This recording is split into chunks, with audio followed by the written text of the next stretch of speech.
Señores, con mucha alegría ahora, y tal cual lo habíamos anunciado, nos ayuda a poner la mañana en camino el integrante del secretariado ejecutivo del PCNT, presidente de COFE y presidente de la Federación de Funcionarios de Salud Pública, Martín Pereira. SEA Portones, 2 años de garantía y 3 controles remotos inviolables. Service los 365 días del año. SEA Portones, 2-601-2611. seaportones.com.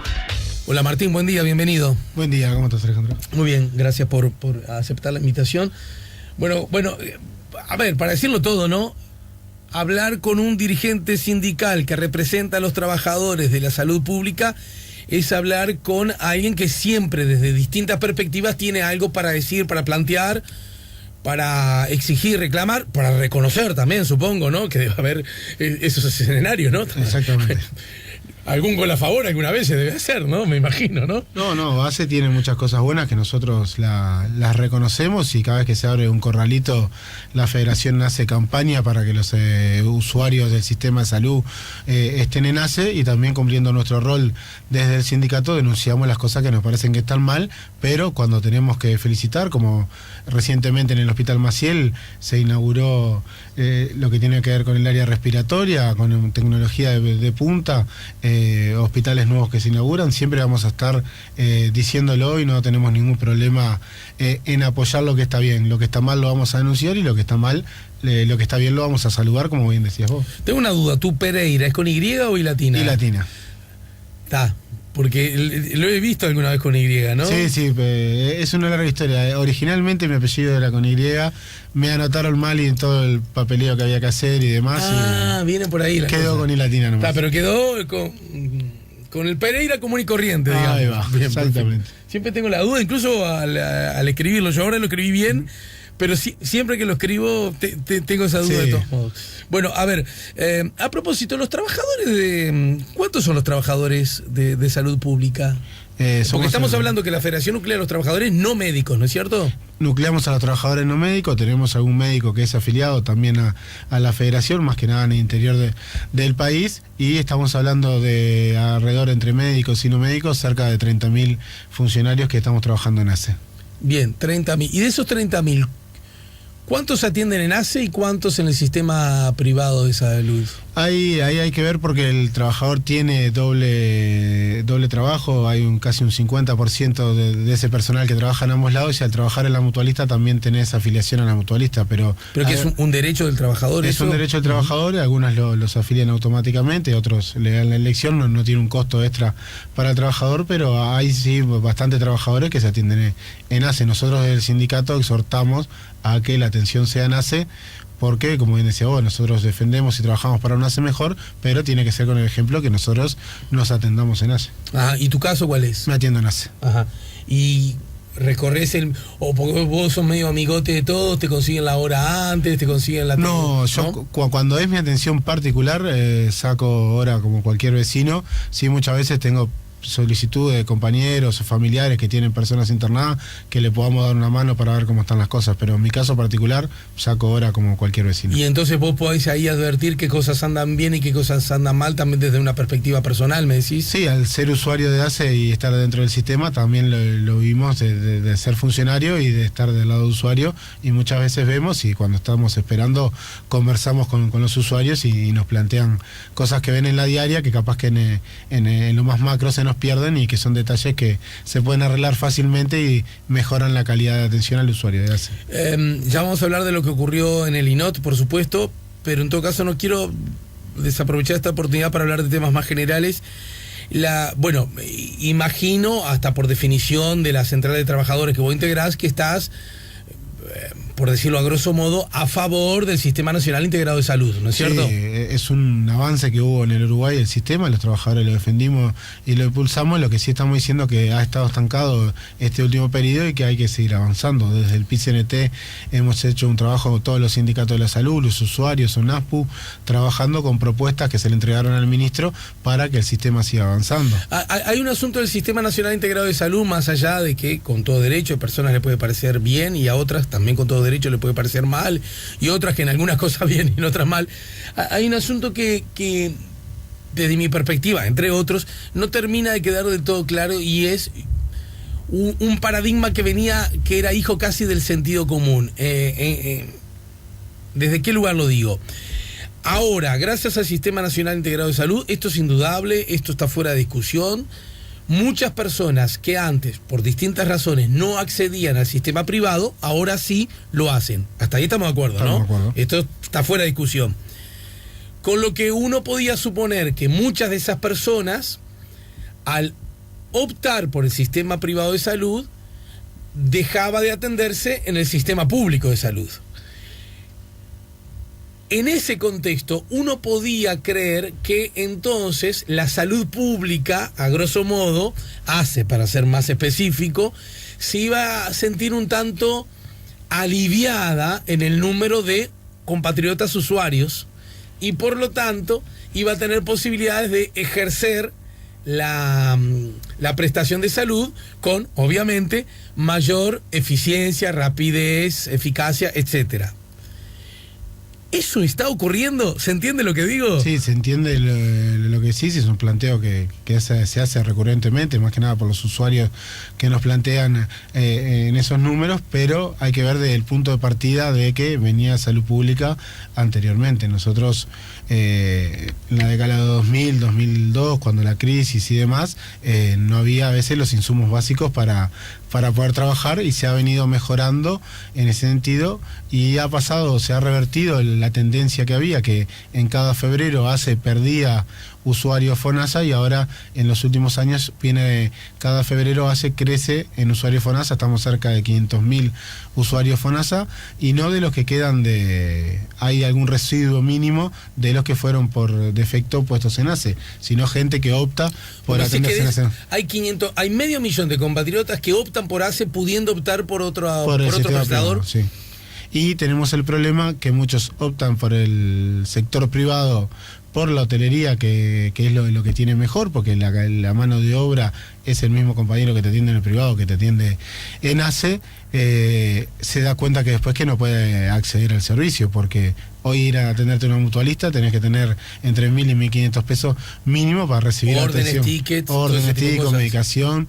Cuando son pacientes crónicos, problemas cardíacos o demás, tienen que tener más medicaciones. Estamos hablando de casi 2.000, 3.000 pesos cada atención. Entonces, y vuelven al sistema público. Y en el sistema público no pagan. No, en el sistema público. Pero a lo mejor no tienen los servicios, ni el médico, ni los exámenes, ni los medicamentos, o los tienen tarde, mal y nunca. No, eso ha cambiado. Hay falta de medicación, como también lo hay en las mutualistas. Los tiempos de espera en algunas mutualistas son menores y en otros son mayores a lo que tiene ACE. El sistema se ha diversificado tanto que hay mutualistas que son mejor que ACE y mutualistas que son peores que ACE. Y en el interior del país muchas veces los hospitales compiten a la par y son mejores, y hay una competencia desleal a la hora de captar técnicos, que en eso sí a veces tenemos problemas, porque hay un cardiólogo en una localidad y es el único, y el privado le dice, te pago tanto, pero trabajás en exclusividad para mí, y obliga a que ACE le compre el servicio, y entramos en un círculo vicioso que es lo que hay que discutir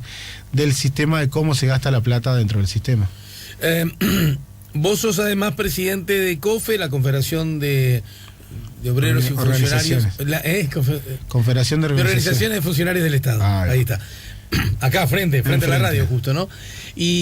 Y en ese contexto hay una actividad que protagonizan los entes que dependen, las empresas públicas que dependen del Estado, aunque no forman parte de COFE, ¿no? Y que tiene que ver con un reclamo a propósito de más inversión, en contra de las tercerizaciones encubiertas y la mar en coche. Y igual coordinan ustedes cosas, hacen cosas en conjunto, están afín al reclamo y a la movilización. Compartimos el reclamo totalmente de los compañeros. Se ha venido bajando en estos últimos 3 años lo que eran las inversiones de las empresas públicas, que eso es en beneficio de todos los uruguayos, y se han venido disminuyendo y se han empezado a tercerizar servicios dentro del Estado, que es un problema no solo de la mesa de entes, sino de todo el Estado en general, que cada vez hay más trabajadores tercerizados cubriendo funciones que deberían ser públicas.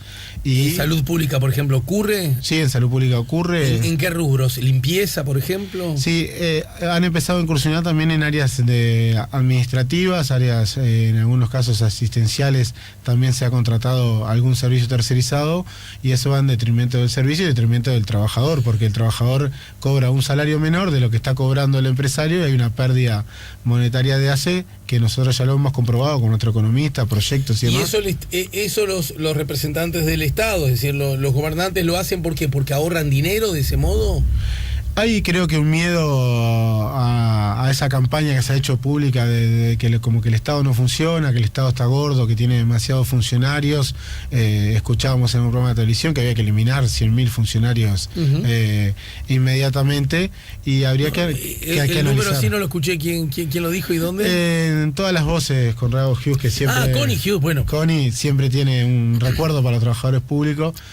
Pero creo que hay que discutir qué Estado queremos y nosotros hemos propuesta de que el Estado debe ser dinámico, que se debe formar a los trabajadores. Se está avanzando en herramientas tecnológicas que ayudan a la población a no tener que estar tanto presencialmente, pero hay que formar a todos los trabajadores para que se siga avanzando y los nuevos ingresos ya vienen con eso incluido de manejar las tecnologías. Hay que ver esta discusión hacia dónde está el Estado o como cuando hablaron de la gran reforma del Estado que se iba a hacer y realmente fueron reformas puntuales en algunos organismos, pero no hubo una gran reforma del Estado como se planteó. Bueno, la gran reforma, la madre de todas las reformas, como en algún momento incluso fue planteada, según muchos no se pudo llevar a cabo, entre otras cosas por la resistencia de ustedes, los sindicatos, ¿no? No, nosotros estábamos abiertos al diálogo y se ponían títulos en la prensa que después, llevados a la práctica, nunca lo intentaron ni llevar a la práctica. Sí ha habido cambio del Estado, como es el sistema de salud, el sistema tributario, pero son reformas puntuales, no ha habido una reforma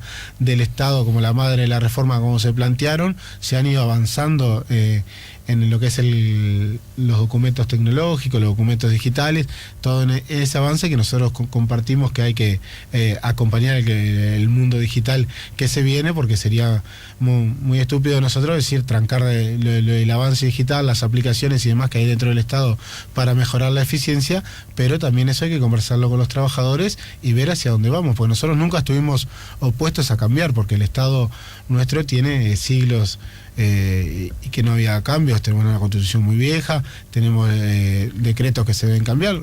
Pasa con el caso que conversamos fuera de aire con el caso Rivera. Hay que actualizar la normativa para que un servicio como ACE pueda tener una dinámica que con las reglas que tiene el Estado hoy en día no la puede tener, porque en una mutualista vos necesitas un médico para mañana, vas y lo contratás. En ACE no podés hacer eso. Tenés que cumplir con todo lo que hay y la normativa no es que estamos diciendo hay que desconectar la normativa y que sea todo un vía a la pepa, sino que mecanismos más ágiles para que el organismo pueda trabajar y competir, que no es la palabra que a nosotros no nos gusta dentro de la salud, pero estamos en un mercado, estamos en un sistema capitalista que te obliga a competir y ACE debe competir, pero con las normas tan drásticas que tiene el Estado, muchas veces no lo puede hacer de la mejor manera.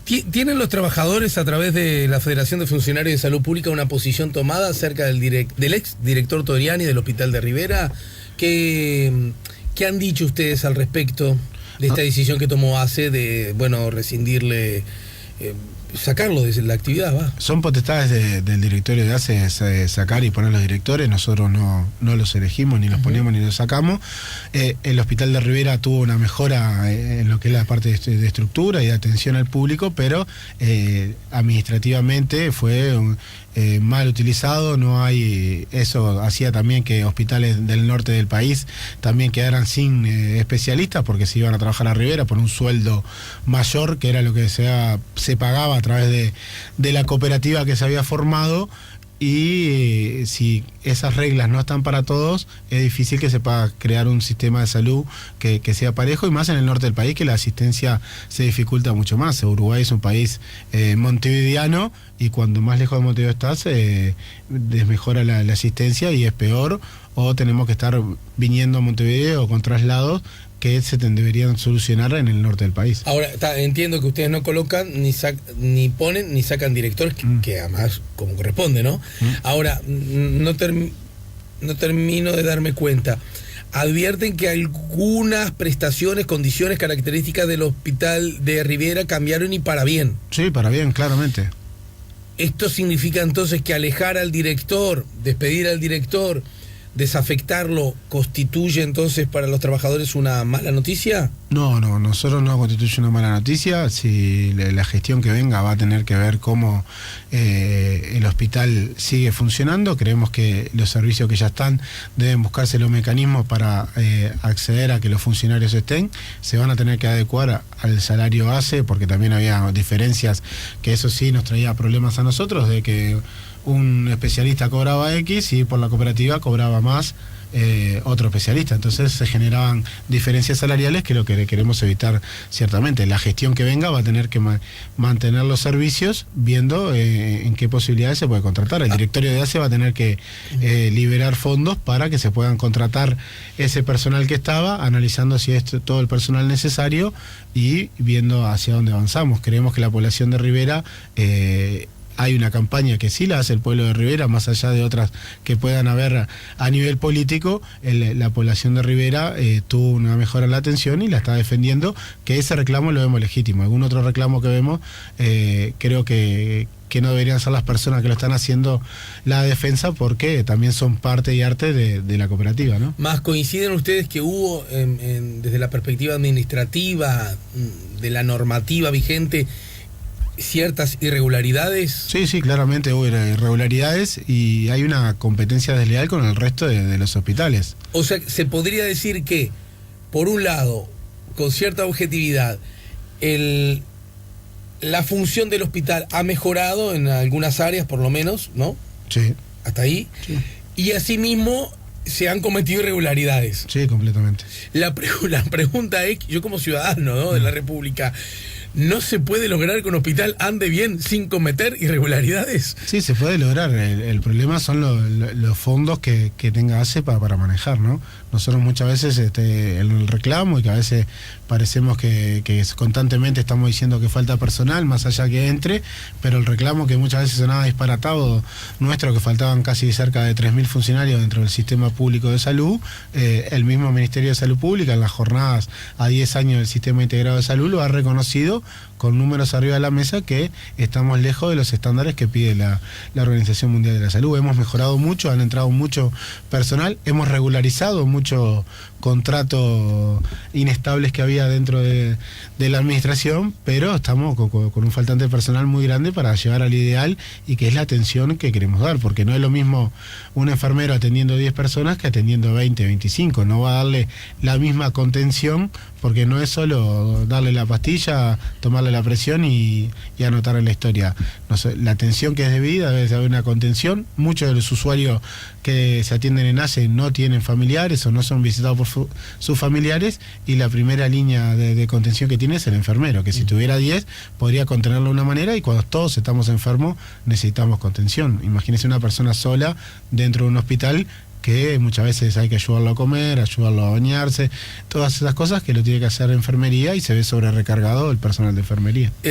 Esta decisión, la de Toriani, fue tomada por ACE, por su directorio que está integrado por un representante de los trabajadores. ¿Cuál fue la decisión del trabajador? El compañero quería escuchar la voz del director en el directorio. Esto no fue tomado en cuenta, y por eso no acompañó el voto. No hay posibilidad de abstención dentro del directorio, por eso la votación salió 3-1, y nuestro compañero se retiró de sala. O sea, el quinto director no estuvo, digamos. Se retiró de sala la votación porque no fue llevada su propuesta adelante. ¿Y ustedes concuerdan con esa acción, digamos?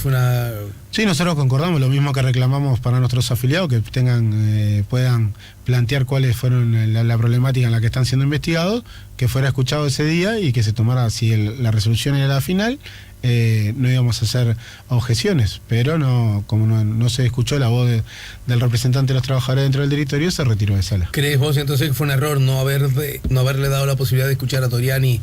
Fue un error porque ahora el director Toriani puede salir a decir que no lo dejaron defenderse. Era parte de lo administrativo escucharlo. Él es comisión de apoyo, no hay un sumario administrativo como a los empleados públicos, lo pueden cesar de la manera que ellos entiendan.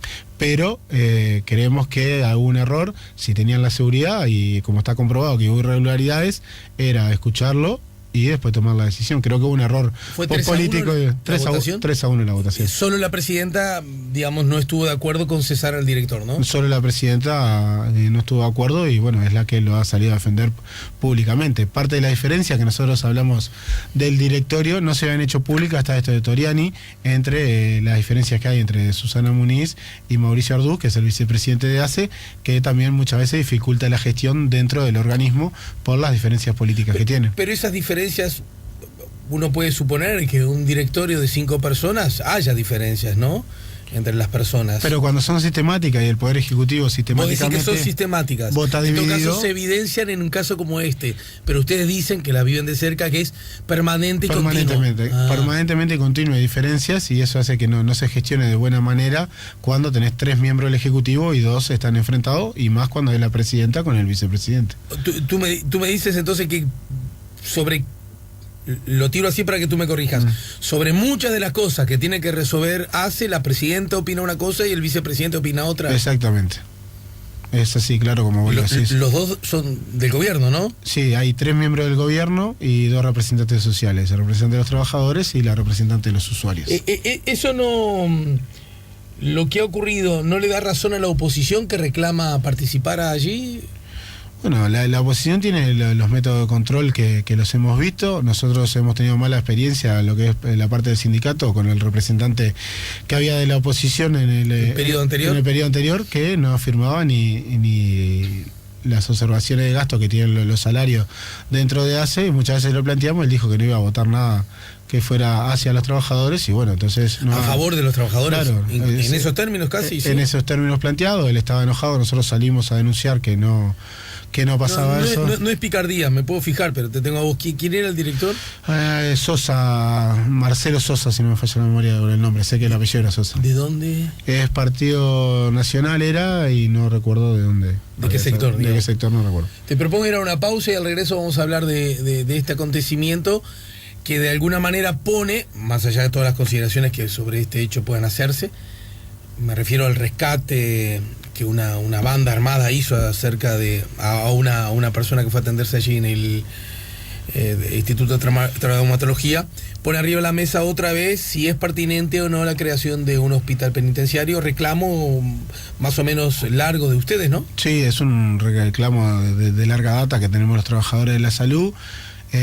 Ante los nuevos mayores controles que hay a nivel policial, se han incrementado la población carcelaria, y eso hace que cada vez más haya reclusos dentro de los hospitales. Estamos con Martín Pereira, el presidente de la Federación de Funcionarios de Salud Pública. Preguntas, comentarios, opiniones. Están habilitados nuestro SMS o WhatsApp 099-894-987. El SMS sin costo adicional y el WhatsApp, como saben, gratis. También pueden usar nuestra página Facebook, La Mañana en Camino, o nuestra cuenta Twitter, @AlejanCamino. Recibimos sus comentarios también a través de nuestra cuenta email, encamino98.7 @gmail.com. Ya volvemos con La Mañana en Camino.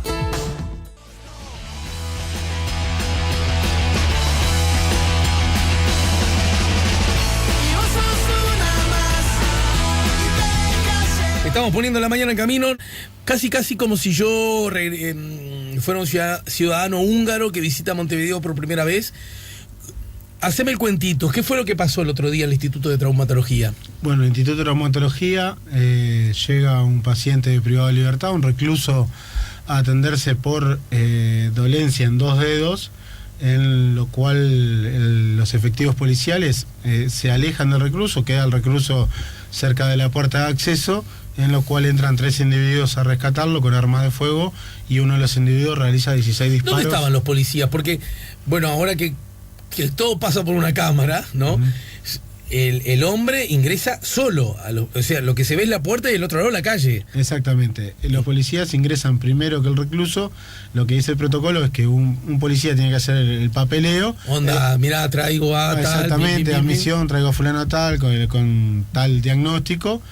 El otro tiene que quedarse al lado del recluso. Lo que pasó y lo que se vio en los videos es que no hay nadie al lado del recluso, y también lo que después de conversar con el Ministerio del Interior nos dicen que el recluso ese no podría haber ido jamás con 2 policías Nada más. comunes, para que entienda todo Sí. el mundo, sino que tenía que haber ido con un sistema de seguridad que al menos tendría que haber 4 efectivos de la República. Por los antecedentes, digamos. Los antecedentes que tenía este recluso: se fuga en el 2015 del Clínicas, sacándole el arma a un efectivo policial, disparándole y tomando de rehén a una enfermera para poder fugarse. Fue recapturado en el mismo día en el Clínicas y ahora nuevamente, cosas que nos parecen raras, que en 4 horas se coordina un traslado por un dolor de 2 dedos.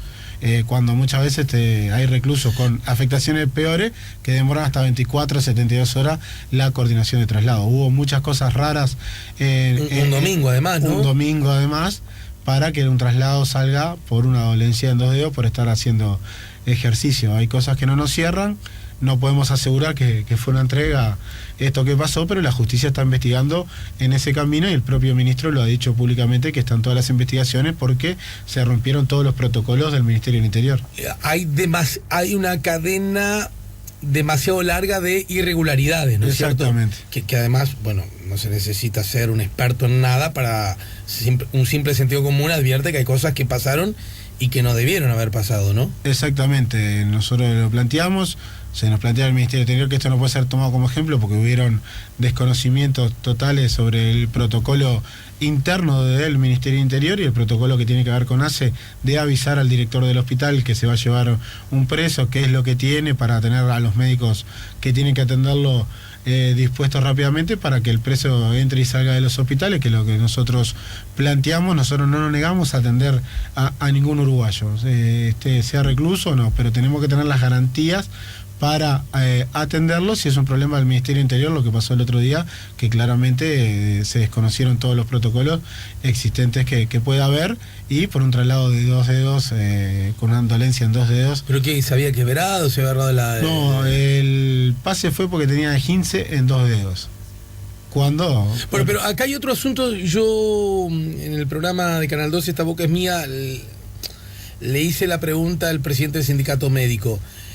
Los traslados se producen, me imagino, también siguiendo ciertas normas, ciertas reglas, cierto protocolo, pero necesitan de un aval médico para que eso ocurra, ¿no es cierto?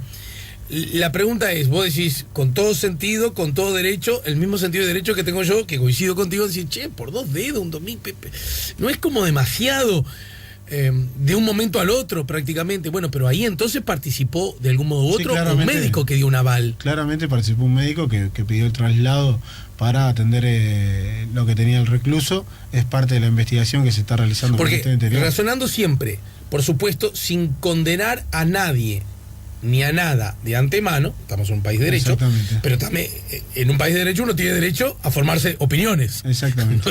¿No es cierto? La opinión que uno con todo, repito, derecho se arma es que acá hubo grandes irregularidades que suenan a formas diversas de corrupción.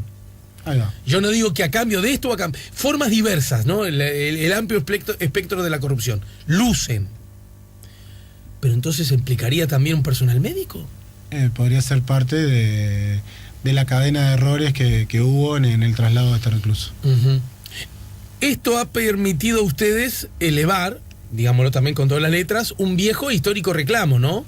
Sí, exactamente. No sé qué tan viejo, pero por lo menos histórico, permanente. Sí, nosotros tenemos un reclamo de un hospital penitenciario hace tiempo, lo cual aseguraría, nosotros sabemos que siempre vamos a tener atención de los PPL, porque todo lo que tiene que ser quirúrgico va a tener que ser dentro de los hospitales nuestros. Pero los tiempos de recuperación, porque no es solo el PPL, problema, persona privada de libertad, ¿no? Ahí va. Perdón, porque nosotros en el léxico lo usamos. Claro. Y no. La atención de los reclusos dentro de los hospitales se va a tener que seguir manteniendo, porque si hay un motín y lo abren de arriba abajo, va a tener que terminar en un hospital para que le hagamos una cirugía para poder salvarle la vida. Pero los tiempos de espera y de recuperación es la operación, y los tiempos de espera de recuperación los haría en un hospital carcelario, en el cual tiene otro mayor seguridad. Hay más seguridad para el personal nuestro que va a estar dentro de ese hospital, y sería una tranquilidad para todos. ¿Y quién va a querer trabajar en ese hospital? ¿Vos pensás que compañeros tuyos agarrarían ese laburo? Hay compañeros trabajando dentro de las cárceles, en policlínicas de ACE. Esto sería un hospital. Nosotros ¿reciben alguna especie de compensación? Sí, tienen un salario diferenciado los compañeros que trabajan dentro de cárceles. Resulta justo, ¿verdad?, que eso ocurra, ¿no? Sí, claramente fue un planteo que nosotros realizamos, que desde cuando se empezó a hablar de empezar a tener atención adentro de las cárceles, y bueno, fue tomado por el gobierno y hubo un acuerdo en cuanto a la remuneración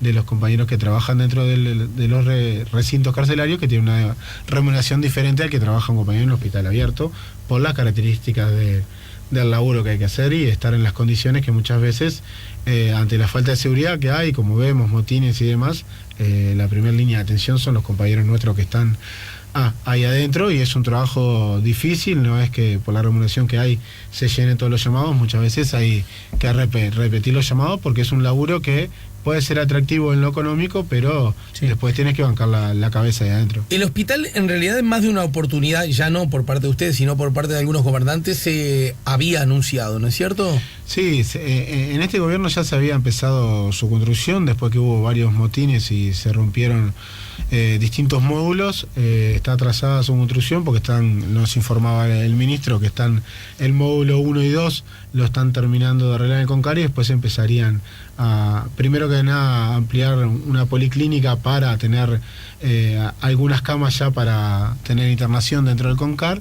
En Punta de Rieles, que se va a estar inaugurando en enero del año que viene, va a haber 20 camas penitenciarias para derivar, y tenemos que trabajar muy fuertemente en los protocolos, porque en el interior del país no se va a poder trasladar de Rivera al hospital dentro del Concar. Entonces hay que tener protocolos aceitados en cómo es la atención y que estos se cumplan por todas las partes. ¿El acontecimiento del domingo acelerará entonces la construcción de este hospital? Sí, acelerará la construcción. Creo que ¿Ya han hablado con las autoridades, con los gobernantes? Tuvimos reunión con la cúpula del Ministerio del Interior y se nos planteó que sí se iba a construir, que en su momento había alguna duda por parte del Poder Ejecutivo si hacerlo o no, pero después de los hechos acontecidos se confirmó que se va a construir el hospital, que era un viejo reclamo que los trabajadores de ACE y también todo el personal médico tenía a la hora de poder atenderlos. Blanco sobre negro, esto no significa que aún con un hospital carcelario no vayan personas privadas de libertad a atenderse en los hospitales del Estado, en las circunstancias en las que hablaste. En circunstancias de riesgo de vida van a terminar atendiéndose, y cuando tiene que haber intervención quirúrgica va a ser dentro. Pero si te duelen 2 dedos por esguince, seguramente no tenés que ir a... ¿no? Por ejemplo... Lo de los 2 dedos se arreglaba con un baja lengua y un poco de leuco, y quedaba pronto. Eso claramente hubo errores. Pero también se arreglaba sin necesidad del hospital, con las mismas policlínicas que hoy funcionan en la cárcel. Era un caso que se resolvía dentro de la policlínica de ACE, que por distinta cadena de errores, y que nosotros sospechamos que hubo irregularidades, terminó en un hospital público porque hay que ver las comunicaciones también, cómo los que lo fueron a rescatar sabían que a esa hora iba a llegar al hospital y que iba a estar saliendo en un traslado. Por eso hay varias cadenas de errores que nosotros nos quedan la duda, y así se lo hemos planteado, y se nos planteó que está la investigación administrativa dentro del Ministerio del Interior y judicialmente a través de una jueza que está citando a todas las partes. 4 personas fueron a rescatarlo, ¿no? 4 personas, sí. 3 entraron con arma de fuego y 1 quedó esperando en el auto. Exacto. Esas 3 personas vinieron con arma de fuego y además no eran... Sí, pistolas calibre 22, lucían como fuerte. Yo soy un terrible burro en esas cosas. Por lo que hablamos con los efectivos policiales el mismo día que sucedió, los disparos que se efectuaron fue con una 9 milímetros y tenían armas largas, que no sé cómo vos, no tengo idea de armas, sí, pero a simple vista no eran... Hago hincapié en eso... Armas de casa, ¿no? Eran armas de... Quizás esperaban una mayor guardia policial... ¿Se entiende? Porque a lo mejor esperaban que el protocolo dentro de todo funcionara un poquito mejor. Sí, de la manera que fueran, si estuviera totalmente, esto en la hipótesis que estuviera totalmente arreglado, no se entendía el uso de esa forma de ese porte, o si no también fue una señal de que, bueno, estamos pronto para lo que sea, ¿no? Creo que acá hubo señales para todos lados, irregularidades, que los videos salieron públicamente a las horas de lo que pasó el hecho, cuando estaban bajo sumario de la jueza y no habíamos tenido acceso a ¿tú decís que la divulgación de los videos también luce como extraño? Eso está en un circuito cerrado de seguridad dentro de ACE. Por lo que nos informa el encargado de seguridad de ACE, no se podía acceder a los videos. Nosotros pedimos ver los videos en el momento para ver qué es lo que había sucedido. Se nos informa que está bajo el estudio de la jueza. Justo cuando estábamos ahí llega el efectivo del Ministerio del Interior, ven el video y al rato los mismos medios de comunicación nos mandaban los videos a nosotros de que ya lo tenían en su propiedad. Entonces vemos como cosas que también lo vemos como una irregularidad eso cuando estaban en el sumario de la jueza. Uh-huh. Fusiles de asalto, me dice que eran las armas que se utilizaron en ese contexto. Hay algo que, por supuesto, vos no sos la persona idónea para responderlo, pero como en estas últimas horas has estado por tu investidura nutrido de distintas informaciones y conversando con muchos protagonistas, con el propio ministro, ¿verdad? Sí, te vi allí en una ronda de prensa en la que habló el ministro y tú estabas al lado. Sí, exactamente.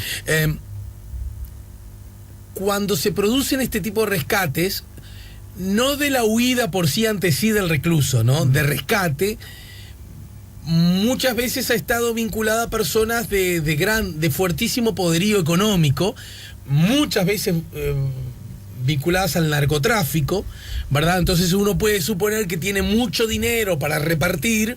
Estas cosas en general se arreglan a la corta o a la larga con dinero, y a su vez mucho dinero para tener casi como un ejército privado que venga a salvarte. ¿Estamos de acuerdo? Estamos de acuerdo. Esta persona, de acuerdo a sus antecedentes, luce como una persona peligrosa que ha incurrido en delito en muchas oportunidades, mas no parece ser el prototipo de esa imagen que uno puede generarse. ¿Hasta ahí me seguís? Sí. ¿Cómo se podría explicar entonces?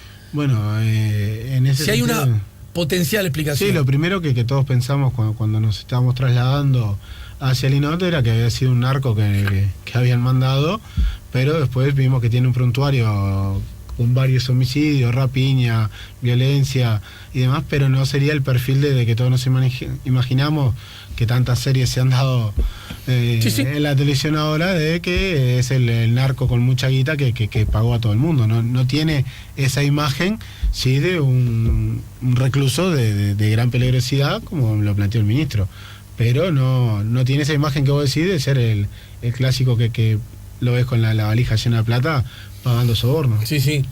Pero eso nos llama un poquito la atención. Sí, llama la atención. Él ya se había escapado, tenía que tener otra seguridad, pero llama la atención de que no tener ese poderío económico, pero sí vimos que había un alto poder de fuego, como bien lo decía vos, fusiles de asalto, no eran armas de casa o que se puedan conseguir fácilmente dentro del Uruguay. Nacha dice, me tocó trabajar en la torre ejecutiva y era casi la única que pertenecía a ACE por convicción. Tendríamos que exigir que los dirigentes se atiendan en ACE para respaldar el sistema. Esto lo dice Nacha a propósito de un tema del que hablábamos más temprano.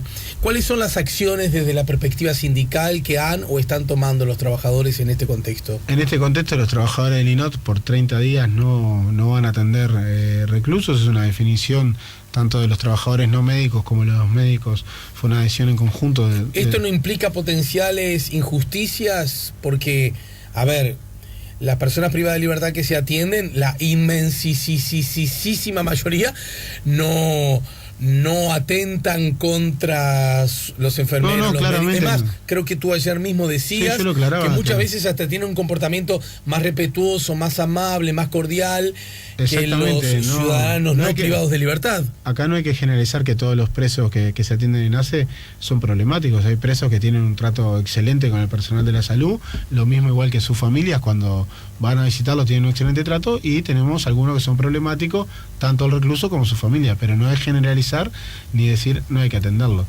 La decisión de los compañeros tampoco va en discriminar a nadie, pero tuvimos la oportunidad de estar con los compañeros minutos después que pasó, y es entendible del lado humano que tienen, más allá del laboral o sindical que podamos llegar a tomar medidas. Los compañeros esos quedaron muy choqueados. No, me imagino. Son 16, 18 balas que pasaron cerca de ¿Ese número de disparos hubo? Sí, 18 disparos hubo. Y además sin sentido ni razón, porque no hubo la más mínima resistencia, o sí la hubo. No hubo resistencia por parte de los efectivos policiales. Creo que era parte del mensaje dispararle a los efectivos policiales también. Bueno, te agradezco mucho, Martín, por hoy y la seguimos más temprano que tarde. ¿De Dale. acuerdo? Vos, si yo te lo pregunto, ¿tenés la convicción que el hospital penitenciario se viene? Sí, tengo la convicción de que sí. No es muchísimo dinero, no es como dilapidar dinero, no es... No, eso se conversaba también porque en algún momento hubo reparo y el mismo Ministerio de Interior plantea que hay que tener más efectivos dispuestos para los traslados, el personal policial, porque cada recluso que hay dentro de un hospital tiene que haber 2 policías. Conversando con el sindicato policial nos dicen que no hay tanto personal a veces cuando se suceden esto de los traslados y tienen que quedar en el hospital, no están las condiciones dadas para que si hay 5 reclusos haya Así que por ahí también hay un ahorro por ese lado, va a tener la inversión por ahí. Va a tener la inversión. ¿Quién lo tiene que pagar? ¿El Ministerio del Interior? Hace lo que tiene que poner es el personal. El Ministerio del Interior se encarga de lo que es la construcción. Sé que los presos... ¿Cuánto tiempo lleva eso? Y no tenemos idea de cuánto va a estar. Lo que sí sabemos que a enero vamos a tener 20 camas en Punta de Rieles, que va a empezar a solucionar el problema. También se va a hacer en Punta de Rieles un pabellón para pacientes imputables que tengan problemas de salud mental, que esos hoy están en cárcel central momentáneamente, y que en el CONCAR se van a habilitar 10 camas rápidamente para tener 30 camas que puedan desagotar los hospitales rápidamente. También hay que ver el tema de los protocolos porque en el interior del país no va a haber esta posibilidad, sino que se van a atender en los hospitales y bueno, hay que acertar claramente las comunicaciones, los especialistas que se lleven en tiempo y forma, porque muchas veces por problemas de traslado no llegan, tienen consulta con un oculista y no llegan a la consulta porque el traslado no salió y el domingo se coordinó en 3 horas. Entonces claro, son cosas que a veces vemos que lo del domingo cada vez nos parece más raro. Bueno, a Martín Pereira, presidente de la Federación de Funcionarios de Salud Pública, también presidente de COFE y también integrante del secretariado ejecutivo del PIT-CNT, ¿no? Exactamente. Gracias por el tiempo y nos reencontramos más temprano que tarde. Muy bien, nos vemos. SEA Portones, 2 años de garantía y 3 controles remotos inviolables. Service los 365 días del año. SEA Portones, 2-601-2611. seaportones.com